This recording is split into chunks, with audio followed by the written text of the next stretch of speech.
So part 2 in the C300 W205 battery positive and so on install. So with the carpet back in, I just wanted to show you. There's my battery positive, and look, even with the carpet installed, you can see that bastard. If you pull it back, here's your distribution panel. So even with just the trim piece removed, it was like 2 or 3 Torx. The little panel that goes up here under your glove box, very easily available. Now that big one does run to the fuse box in the back, but I really don't want to tap into that. I'd rather stay as close to the battery positive, and since that is going directly from the battery, I'm happy with that.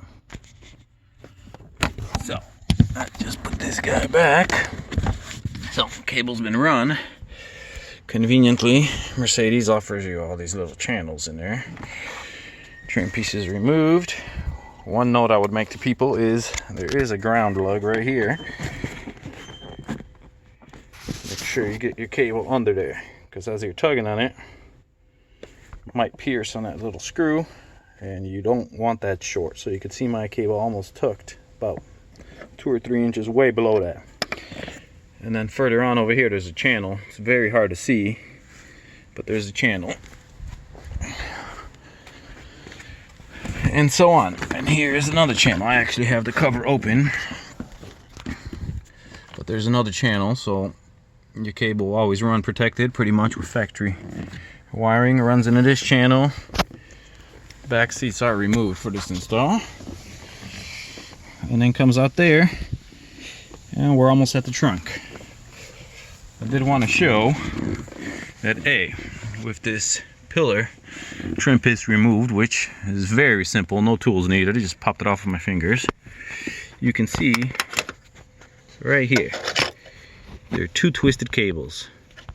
There's a gray and a gray with a black. You will have the exact same thing on the opposite side, but just to let you know, those are your rear door speakers. They go in here into this little rubber tube, and they end up in your door.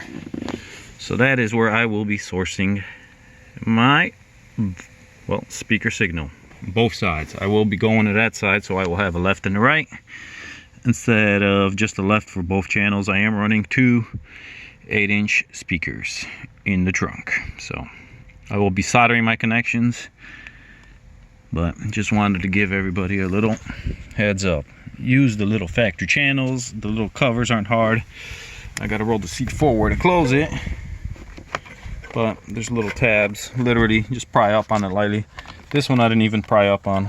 I just fed the wire in, and voila, comes out the other side.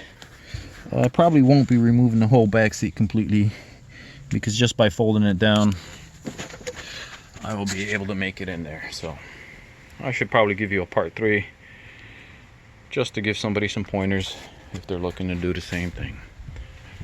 So once again, that's my source, and it actually is fed through there. I'll pull it up and just to give you a peek. I am using all the factory channels, so you can see my blue cable there. Over here, it's the one with the little sheeting, and bam, my fuse is mounted to that panel.